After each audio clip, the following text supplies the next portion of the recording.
You know, some of the biggest stories out there aren't the ones you see in the headlines every day. They're the ones that are just kind of simmering in silence for decades. And then, boom, one single event just changes everything. We're about to dive into one of those stories, a political reality that was intentionally ignored for over 30 years. So, over in the Horn of Africa, there was this political reality that the world just, well, it intentionally ignored it for over 30 years. It was almost like this unspoken agreement, you know? Let's just all look the other way. But that long diplomatic silence, it has just been shattered. All right, so let's dig into this. How does a silence that's lasted for 30 years suddenly get broken like that? Well, in December 2025, Israel went and did something no other UN member state had dared to do in over 3 decades. It formally recognized Somaliland as a sovereign state.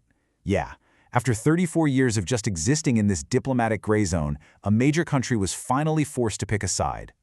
And this really gets to the core of the whole problem, right? For decades, you look at any official world map and you see one country, Somalia. But if you were actually on the ground in the northern part of that country, you'd see something totally different. You'd see Somaliland, a place with its own government, its own currency, its own security forces. I mean, a country in literally everything but name. So how does that even happen, right? How do you end up with two completely different realities on the very same map? To figure that out, we've got to rewind a bit and look at how this whole division started in the first place.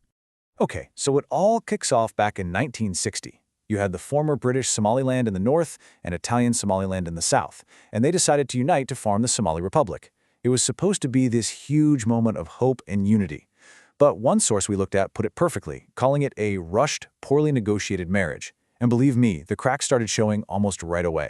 And you can see exactly how things went south right here. Power pretty quickly got centralized in the south, down in Mogadishu. Then, after a military coup in 1969, all that resentment building in the north just boiled over into open rebellion. The government's response? It was brutal. It led to this devastating civil war in the 80s.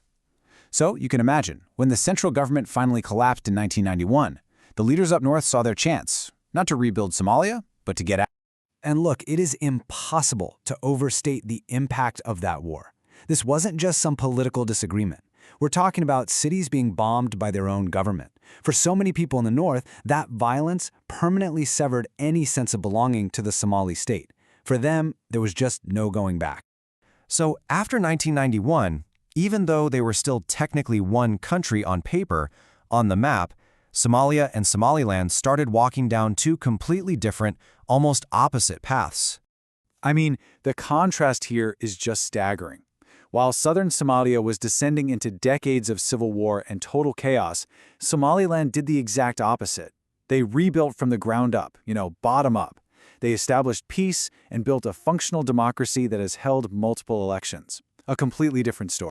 So, after all that work, after building a stable, democratic state in one of the world's most volatile regions, what was their big reward from the international community? A big fat zero. For over 30 years, not a single UN member state officially recognized them. Nothing. Which, of course, brings us to the central question of this whole entire story. If Somaliland was for all intents and purposes functioning as a state, why did the rest of the world just refuse to call it one? Well, it really boils down to this one major principle, especially for the African Union, the idea of inviolable borders. Basically, it's the belief that the borders drawn up by colonial powers, as messy and problematic as they are, should not be changed. The fear was, and still is, that if you change one border, you could open a total Pandora's box of independence movements all across the continent. And that right there created the core dilemma. What do you do?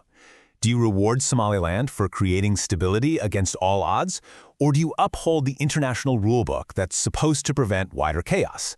For decades, the world chose the rulebook, every single time. But now, Israel's recognition in 2025 has completely upended that status quo. It took this frozen, intentionally ignored conflict and just threw it right back onto the world stage for everyone to see. And whoa, the backlash was immediate and fierce. Somalia, obviously, called it an illegal violation of its sovereignty, but they were not alone. The African Union, the Arab League, and all the neighboring countries, they all lined up to condemn the move and double down on their support for a unified Somalia. And this also created a really dangerous new dynamic on the ground. The militant group al-Shabaab, which is already fighting the government in Mogadishu, immediately jumped on this. They're using the recognition as a huge propaganda tool, framing it as, foreign interference and an attack on Muslim lands, which is an incredibly powerful message for recruitment.